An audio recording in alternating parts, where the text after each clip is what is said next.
If anybody know T.I, I know everybody at the school or high school didn't like him.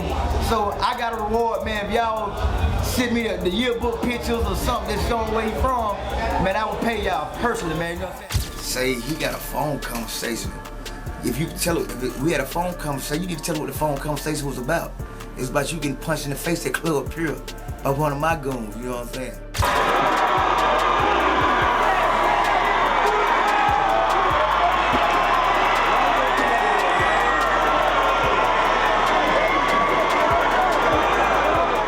When you have a new artist like Shawty Lo, who's causing friction with you, he's obviously calling you out.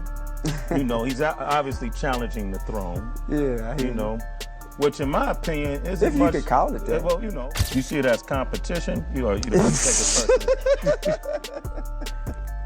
I'm sorry. Couple who? Hip-hop beefs rarely end on a good note, and that was definitely true for T.I and Shawty Lo. While their feud isn't as widely known as some others, it got just as messy.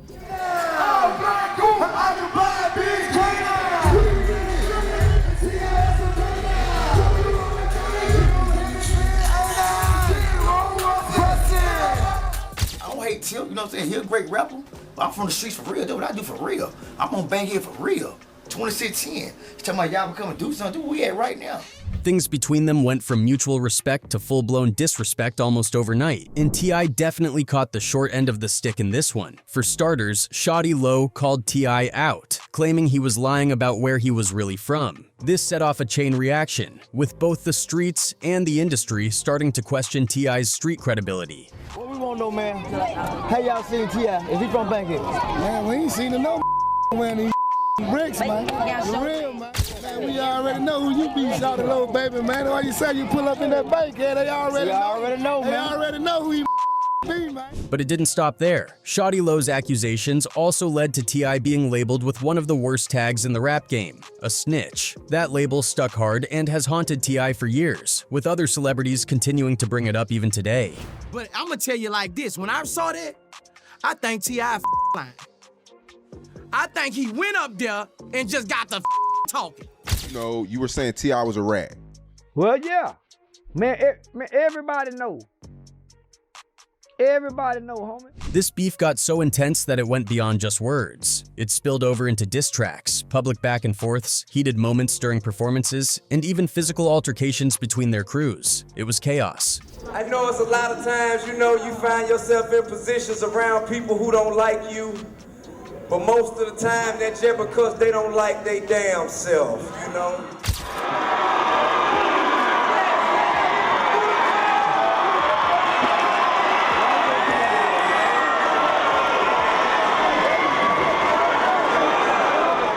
But what exactly went down between these two? Let's break it all down. Shawty Lo and T.I were both making waves in their own ways. Shawty Lo had already built his name in the industry with his group D4L, while T.I was solidifying himself as one of Atlanta's biggest rap stars. Both of them claimed to rep Bankhead, and both were known for their ties to the streets. T.I had been in the game since he was a kid, hustling and getting into trouble. By the age of 14, he had already been arrested multiple times. Shawty Lo, on the other hand, got into the rap game later in life. While T.I had been rhyming since he was 8 and pushing mixtapes out of his car by 1996, Shawty Lo was still heavily involved in the streets. When T.I started gaining momentum, he dropped his first video for I'm Serious in 2001.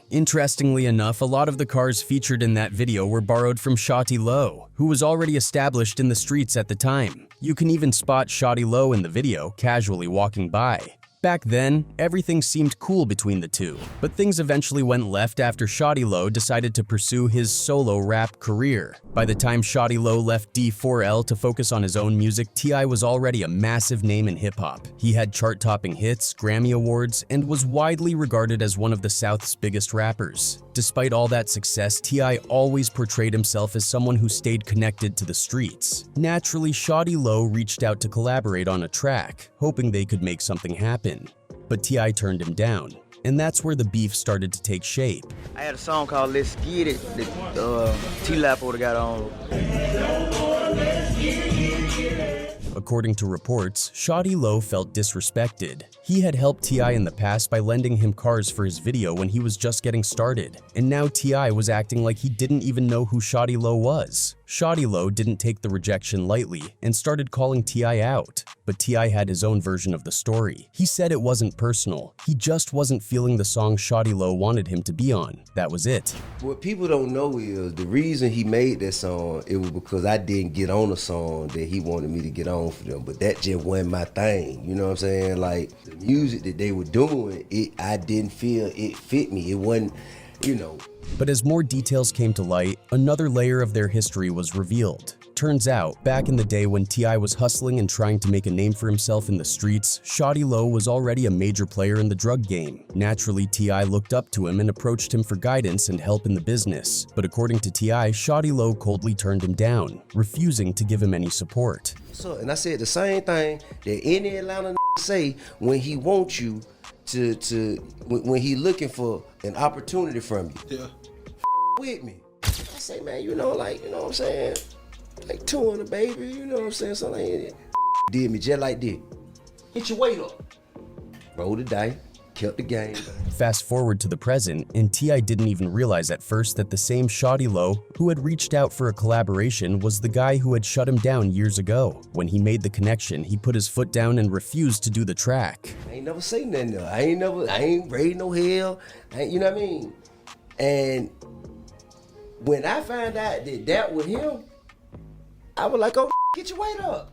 About a year before the feud between T.I and Shawty Lo really heated up, T.I found himself in a tough situation that put his street credibility in the spotlight. Just hours before he was set to perform at the BET Hip Hop Awards in Atlanta, the feds swooped in and arrested him. The charges were no joke: possession of 3 unregistered machine guns, 2 silencers, and being a felon in possession of firearms. Apparently, T.I had tried to buy the weapons from someone who was secretly working with the feds, setting him up for what looked like an airtight case. For T.I, this was a nightmare. He already had a long rap sheet and was now looking at a potential 10-year sentence for the new charges. Fans were bracing for the worst, expecting him to face serious time.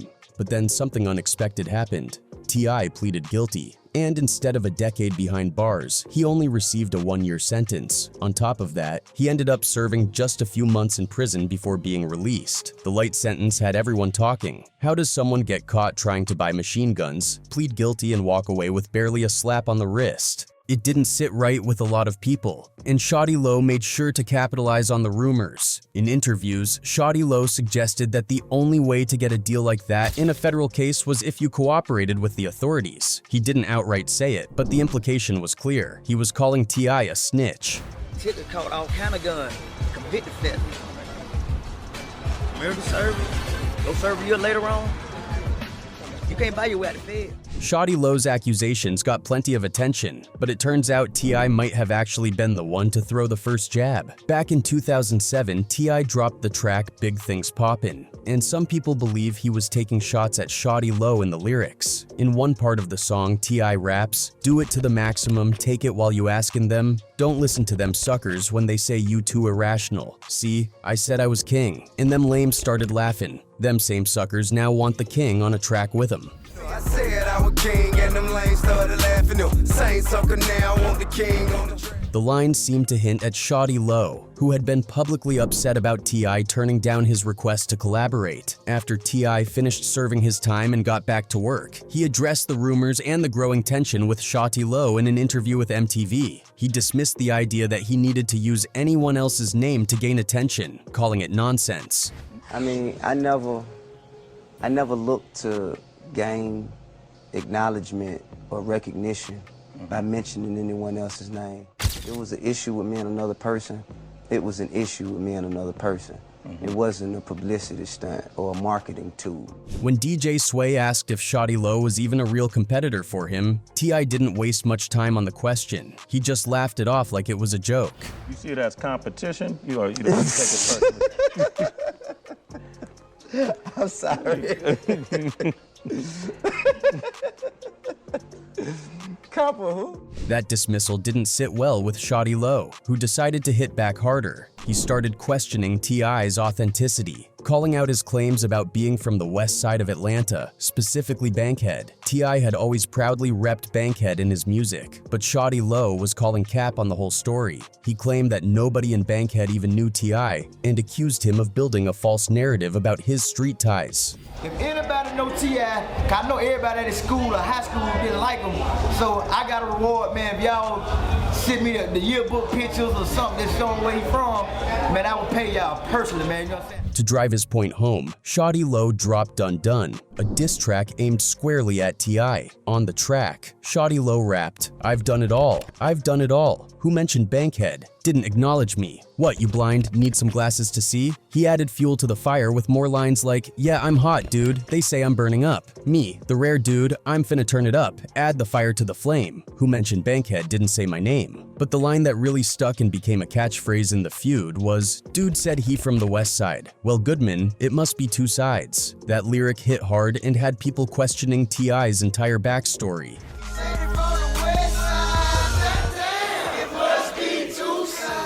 Shawty Lo even made a whole video driving around Bankhead, interviewing people to see if they knew T.I. The footage was meant to embarrass T.I., showing that his supposed roots in the neighborhood were questionable at best. This one original from Bankhead, man. You know what I'm saying? We won't know, man.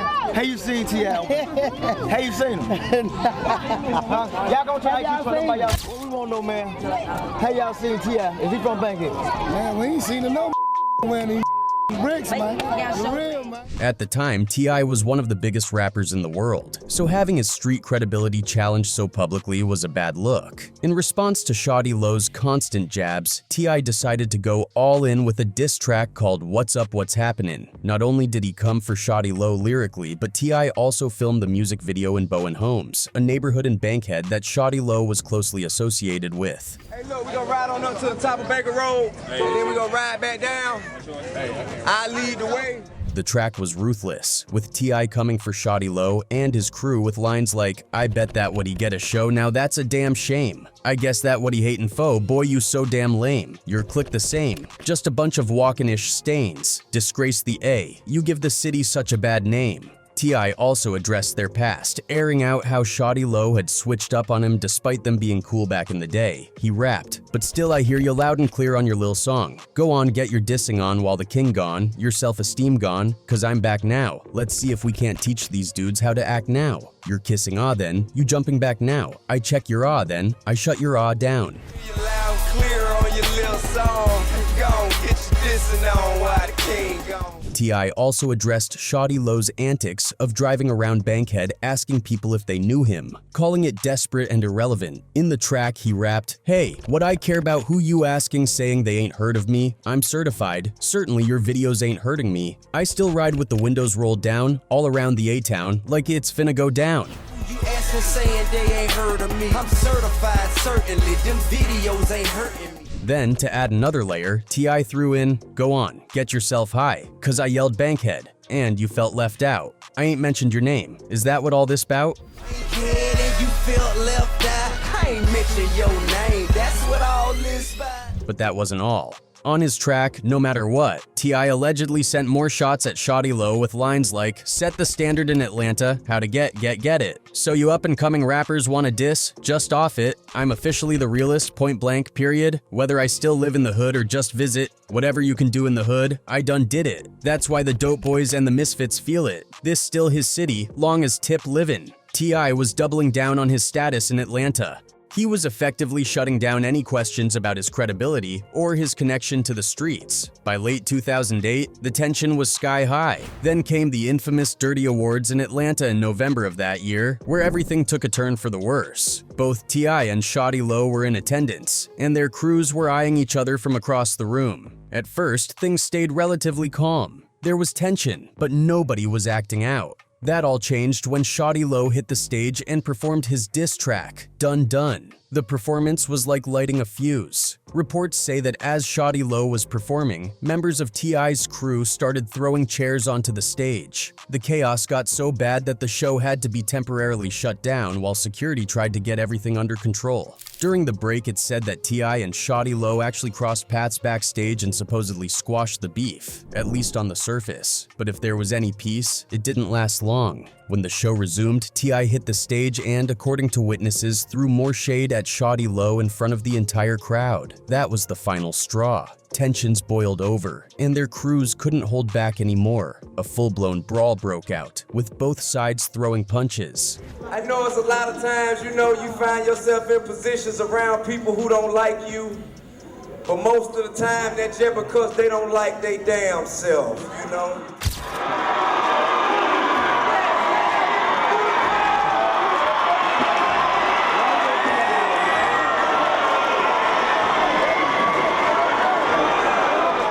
The chaos was so intense that the cops had to step in and use pepper spray to break it up. Shawty Lo himself ended up catching a face full of it during the melee. After the brawl at the Dirty Awards, the beef between Shawty Lo and T.I. became one of the biggest stories in hip-hop. Every fan, blogger, and media outlet had an opinion on it, and it seemed like the tension was only going to escalate further. Shawty Lo kept the heat coming, clowning T.I. in interviews and even claiming T.I. got punched in the face during the chaos. At this point, fans thought there was no way these two would ever see eye to eye. It was all-out war, and people braced themselves for more diss tracks, more public drama, and maybe even more fights. But then, something unexpected happened. In a surprising twist, Shawty Lo and T.I. decided to put the beef to rest. To seal the deal, they even hit the stage together for a performance at T.I.'s club in Atlanta. Seeing the two of them together was a huge moment for the city and the culture. From there, both Shawty Lo and T.I. went on to continue building their legacies. T.I. solidified his spot as one of the greatest rappers to ever come out of Atlanta,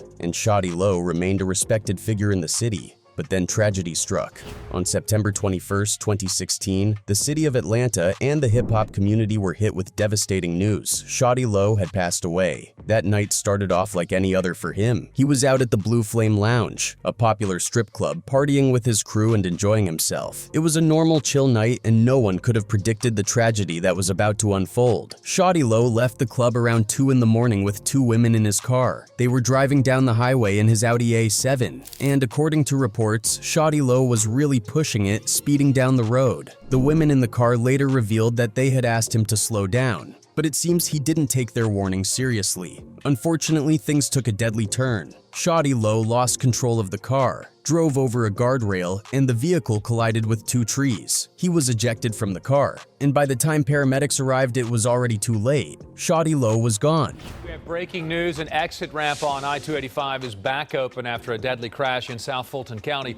We're learning more this morning about the man killed in the wreck, local rapper Shawty Lo. The details surrounding the crash left many people with questions. Shawty Lo reportedly had a significant amount of cash on him that night, and in a bizarre twist, the 2 women who were in the car with him ended up taking all the money off his body before leaving the scene. This sparked all kinds of rumors and conspiracy theories. Some people thought there was something sketchy going on, especially since Shawty Lo's father had passed away just a week before. Shawty Lo had even recorded a tribute song called "Letter to My Father" to honor him. Fans started speculating about the eerie timing of their deaths, but in the end, there wasn't any concrete evidence to suggest foul play. It seems like Shawty Lo was just driving too fast without a seatbelt, and tragically, the consequences were fatal. After the news broke, Atlanta was in mourning. Shawty Lo was more than just a rapper. He was a cultural figure who had left a lasting mark on the city. Tributes poured in from all corners of the rap game. T.I. was one of the first to honor him. He posted a heartfelt message on Instagram giving Shawty Lo his flowers and expressing his respect for him as a pioneer and a legend. Even though they had their differences in the past, T.I. made it clear that he always had love for Shawty Lo, and he recognized the massive impact Shawty Lo had on Atlanta's music scene. Other artists also paid their respects. Metro Boomin shared a photo of himself in the studio with Shawty Lo, Future, and Young Scooter, captioning it, "Long live the king of Bankhead." Future also honored him, tweeting, "Legends never die, Shawty Lo forever." Lil Yachty joined in too, sharing an old interview clip of Shawty Lo praising him and tweeting, "RIP Shawty Lo." Even Shawty Lo's longtime friend Gucci Mane reacted to the news, posting, "Damn it man, rip Shawty Lo." Without Shawty Lo and D4L, the entire rap game in Atlanta would be different today. He paved the way for a ton of new artists to break into the industry, but unfortunately he isn't around to see how big his impact really was.